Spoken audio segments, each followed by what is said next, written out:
Aloha! Hope everyone is doing well out there.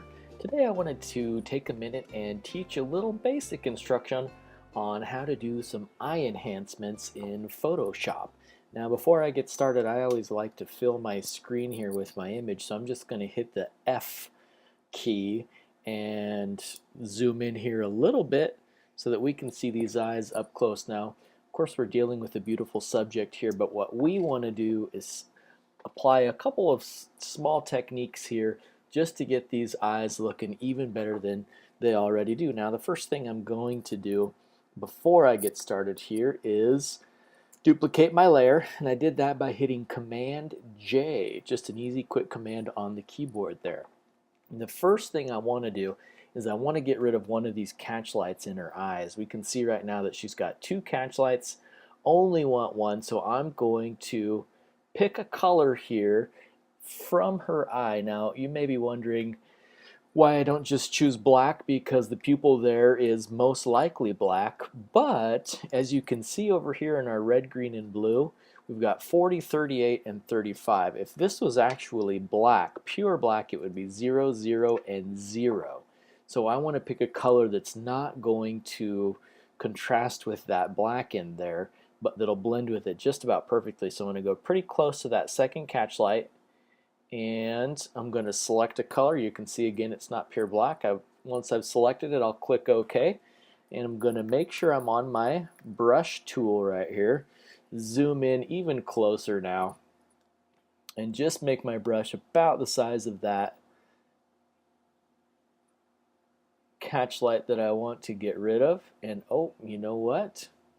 I notice right here I'm only at 11% opacity, so I'm going to make sure that this is up at 100% opacity and my mode is normal. So now I can paint right over top of that, paint right over top of this, and I notice a tiny little light up above there too, just a little reflection in her eye that I'm going to get rid of. That will help it. I'm going to kind of blend this out just a tiny little bit on both of these sides here.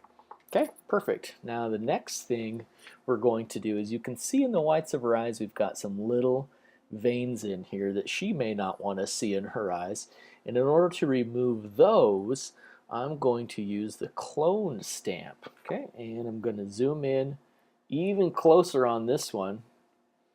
Get my clone stamp right here. And just in case, I apologize if you're wondering, I zoomed in by hitting Command plus there. That was a Command plus. Now when I select an area to clone, I want to make sure I'm selecting an area that's very near to what I want to remove, and that will make it maintain similar color tones so that the clone looks natural. So I'm going to select an area right here. I'm going to try to move straight down from that, and you can see my little plus mark there is showing me where I'm cloning from.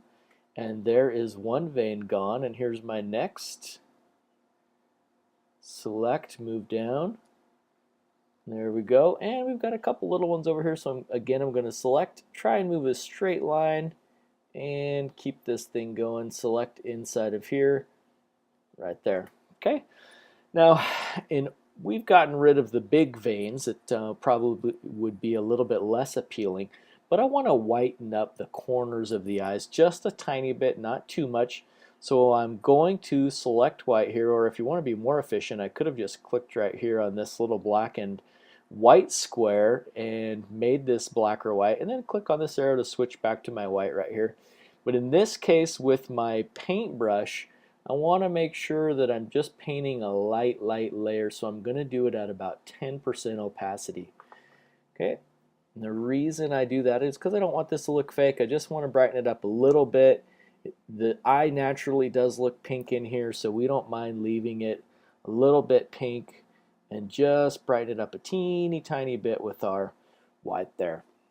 Good, so you can see, in fact, if we like, we can come over here and click on the eye, and we can see the changes we've made. We got rid of that one catch light, we got rid of some veins, and those eyes look a tiny bit brighter now out into the corners and away from the iris. Okay, now speaking of the iris, we're going to do a little bit of work on the iris now by using our burn tool.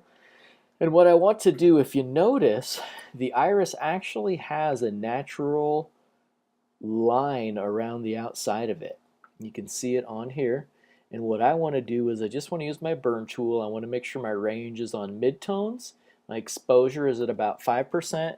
Use a small enough brush that's about the same size as that line we already see there, but I'm just going to darken it a little bit and make it stand out quite a bit more so it has a little bit more impact, and that iris contrasts even more dramatically against the whites of her eyes so that this blue eye really can pop out in the image here. Okay, so we're just going to go, and as you can see, we'll take another look here what it was before.